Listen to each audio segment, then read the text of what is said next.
안녕하세요, 팔구브로스입니다. 여러분, 요즘 떠오르는 모터스포츠인 랠리크로스를 아시나요? 이 경기는 모든 모터스포츠의 장점만 모아서 진짜 관객들이 흥미를 느낄 수밖에 없게 만든 모터스포츠라고 할 수 있는데요. 예를 들어 모터스포츠의 정점이라 할 수 있는 F1은 1시간 반 동안 치러지지만 매 순간마다 치열하고 박진감이 넘치진 않죠. 물론 그 F1 속으로 들어가면 각 팀마다 서킷과 날씨에 따른 전략과 타이어 교체 등으로 다양한 경주 양상을 느낄 수도 있긴 하지만 순간순간 몰입도가 떨어지며 루즈해질 수도 있습니다.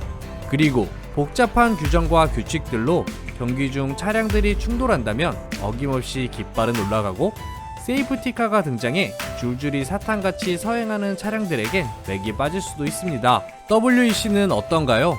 짧으면 6시간, 르망 같은 경우에는 24시간 동안 경기가 펼쳐지는데 쇼맨십을 찾아보기는 너무도 어렵습니다. 확실한 쇼맨십을 보여주는 드리프트 경기는 오히려 금방 끝이 나서 아쉽기도 하지요. 랠리크로스와 가장 유사한 WRC 같은 경우에는 자동차들의 원초적인 맛을 보여주긴 하나 2박 3일에 걸쳐 치러지고 시간 싸움인지라 차량끼리의 경쟁은 없죠. 더 중요한 것은 관중객들이 트랙 일부에서만 관람할 수밖에 없어서 코스를 한눈에 다 담을 수가 없기에 지속적인 관람이 불가합니다. 자, 오늘 소개할 녀석은 경기 시간 5분 내외로 온로드와 오프로드를 넘나들며 심지어 드리프트에 점프까지 해야 하며 부딪히고 전복돼도 먼저 들어오면 장땡인 월드 랠리 크로스, 지금 시작하겠습니다. 괴물같은 랠리크로스, 몬스터에서 후원한다고? 의외로 랠리크로스의 역사는 짧은 편이 아닌데요. 1967년 유럽에서 유로 랠리크로스라는 이름으로 시작되었습니다. 시간이 흘러 호주와 미국에도 이 대회는 퍼져갔고 2014년 몬스터 에너지를 타이틀 스폰서로 두고 FIA 주관하에 본격적으로 급부상하는 모터스포츠가 되었습니다.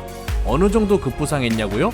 2013년과 2014년을 비교했을 때 TV 송출 퍼센티지는 550% 증가해 방송 시간은 444% 증가하며 유럽에서는 연간 1100만 명이 시청했다고 합니다. 덧붙여 경기 시작부터 차량 간 충돌은 기본이고 6바퀴면 경기가 끝나니 경기 자체가 하이라이트라 봐도 무방할 정도여서 경기 영상은 삽시간에 SNS로 퍼져갔고 그 인기는 인스타그램에서는 900%, 페이스북에서는 350% 증가해 인스턴트식의 영상을 선호하는 젊은 시청자들의 유입도 엄청 커졌다고 합니다.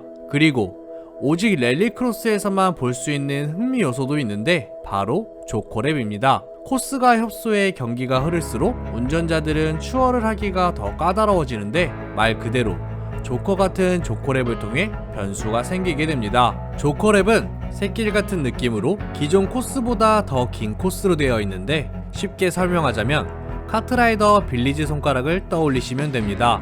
빌리지 손가락에서 그 조그마한 통로로 한 번에 들어가지 못할 때 우회해서 크게 돌아서 가본 적 있지 않나요?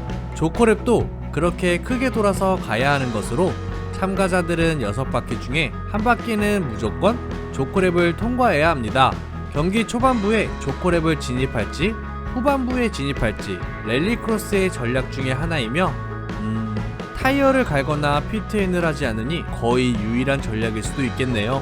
WRC 그룹 B에 랠리카가 생각나는 랠리크로스의 랠리카, 많은 시청자들이 생기고 인기가 높아지는데 자동차 제조사들이 가만히 있을 수 없겠죠? 랠리크로스의 랠리카 공급업체도 참 다양합니다. 폭스바겐, 아우디, 푸조, 르노, BMW, 시트로엥, 그리고 현대까지. 잠깐, 현대라고? WRC에서의 현대는 다들 잘 알고 계실 텐데요. 랠리크로스에서의 현대는 잘 알려지지 않아 생소하실 수도 있습니다. 핀란드의 GRX 팀은 현대자동차의 i20를 공식적으로 지원받아서 출전하는 것이 아닌 현대에서 차량을 구입 후 개별적으로 현대에게 기술 협조를 받아 참가하기 때문이죠. 여튼 월드 랠리카들과 크게 달라 보이지 않는 랠리크로스의 랠리카들의 스펙은 괴물 그 자체인데 4륜구동 투어링카로 2058cc 이하의 터보차저, 차량의 마력은 600마력의 파워를 가졌고 제로백까지는 2초도 넘지 않는 1.9초로 F1 카들보다도 빠르다고 합니다. 이런 엄청난 머신들 속에서 현대자동차의 i20가 치열한 경쟁을 하고 있다고 생각하니 뭔가 뿌듯하지 않나요? 아직 페라리, 포르쉐, 벤츠 등에는 미치지 못하고 갈 길은 멀었지만 커스터머 레이싱에서도 현대가 점점 승승장구하길 바랄 뿐입니다. 추가적으로 쌍용 자동차는 유럽 시장에서 브랜드 인지도를 강화하기 위해 벨기에 오프로드 협회에서 주관하는 벨기에 랠리크로스 챔피언십에서 쌍용 랠리크로스 컵 대회를 신설했다고 하며 코란도 스포츠 차량으로만 경기하는 원메이커 레이싱으로 쌍용도 잘 됐으면 하는 바람입니다. 그래도 뭔가 한국에서 먼저 했으면 하는 아쉬움도 있네요.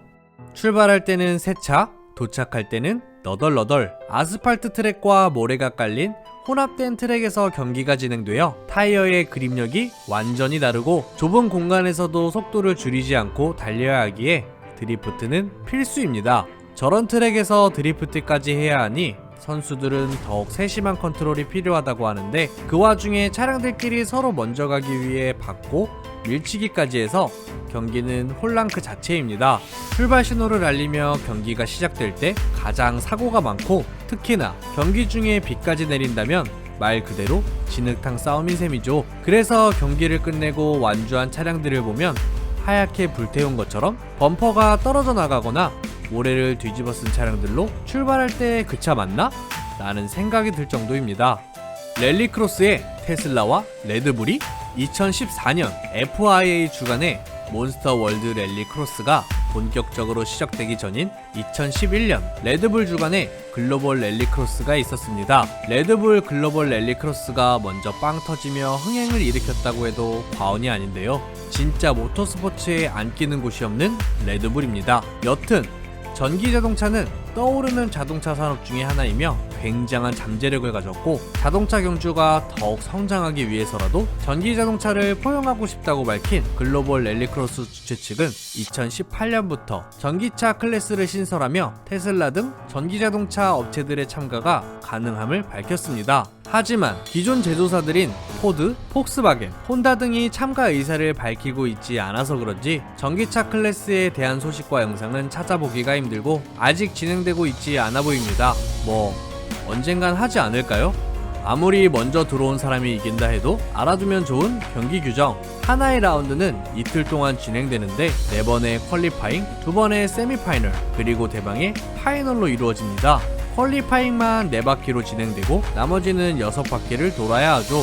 승점 제도는 퀄리파잉의 랩타임을 통해 1위부터 16위까지 정하고 순차적으로 16점에서 1점까지 부여합니다. 2번에 걸친 세미파이널에서는 6대의 차가 한 조로 이루어져 2개의 조로 경기가 진행되고 6점부터 1점까지 점수를 얻습니다. 그리고 대망의 파이널에서는 1위가 8점부터 6위인 1점까지 얻으며 그렇게 한 라운드는 끝이 나고 연간 총 12에서 13라운드에 걸쳐 치러지며 가장 많은 승점을 얻은 팀과 드라이버가 챔피언이 됩니다.